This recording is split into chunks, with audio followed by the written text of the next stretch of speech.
अब राजा को पेड़ तक जाने में और लौट कर वापस आने में मज़ा आने लगता है। After 15 days the king feels much better. और 15 दिनों के पश्चात राजा ज़्यादा अच्छा महसूस करने लगता है अपने तबीयत को लेकर। He appears to be somewhat slim. और वह कुछ पतला भी हो जाता है। What a surprise. क्या आश्चर्यजनक बात है कि at the end of 30 days कि 30 दिनों के समाप्ति तक the king can not only sit है, जो राजा बैठ नहीं सकता था और खड़ा नहीं हो सकता था all by himself but also walk, लेकिन वह अब टहलने लगा। He is happy that Suresh has made his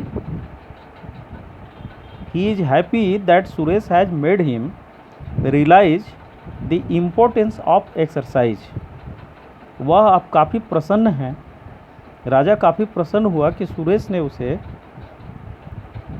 exercise के महत्व को महसूस करा दिया। And the ills of over eating, और ज़्यादा खाने की वजह से उत्पन्न होने वाली बीमारियों से उसे मुक्त करा दिया। एज प्रोमिस्ड, जैसा कि उसने वादा किया था। The king gives a bag full of diamonds and jewellery to Suresh.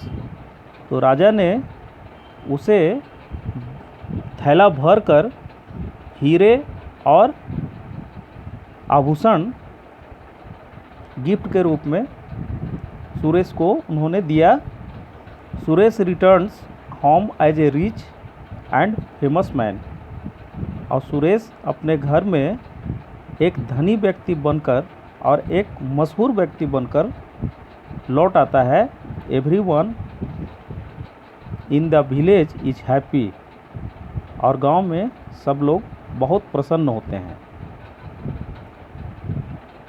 Here you have been asked a question.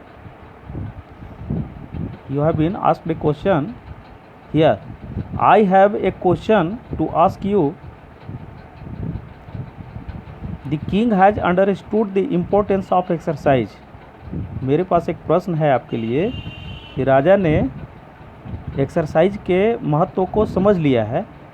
He has stopped using his horse carriage and has started walking. अब वह घोड़े की पीठ पर यात्रा करने को छोड़कर टहलना प्रारंभ कर दिया है। His subjects to walk most distances can we also do the same।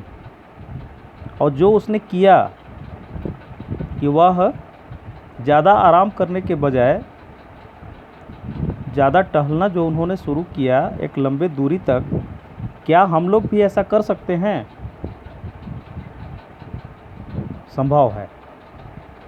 संभव है कि हम लोग भी ऐसा कर सकते हैं, लेकिन उसी राजा के जैसा हम लोग को नित्य अभ्यास करना होगा। जैसे राजा अपने महल के गेट से 500 कदम की दूरी तक गया और वहाँ से नीम का एक पत्ती तोड़कर गेट तक आया। 500 कदम और 500 कदम 1000 कदम तक वॉकिंग हुआ पर डे। तो इस तरह से नित्य अभ्यास करने से बहुत सी तकलीफ़, शारीरिक तकलीफ़ को दूर किया जा सकता है। तो आप लोग भी हमेशा एक्सरसाइज करने का प्रयास करें, इससे आपकी बॉडी फिट हो जाएगी और एक स्वस्थ दिमाग एक स्वस्थ शरीर में ही निवास करता है। अतः हम लोगों को अपने शरीर को स्वस्थ रखना ही चाहिए। यह बात अपने दिमाग में रखिए। इस कहानी को इस कहानी की जो वीडियो है उसको बार बार देखिए, जहाँ भी नहीं समझ में आता है तो आप हमसे पूछ सकते हैं। I shall try my best to satisfy you with my answer. That's all. That is enough for today.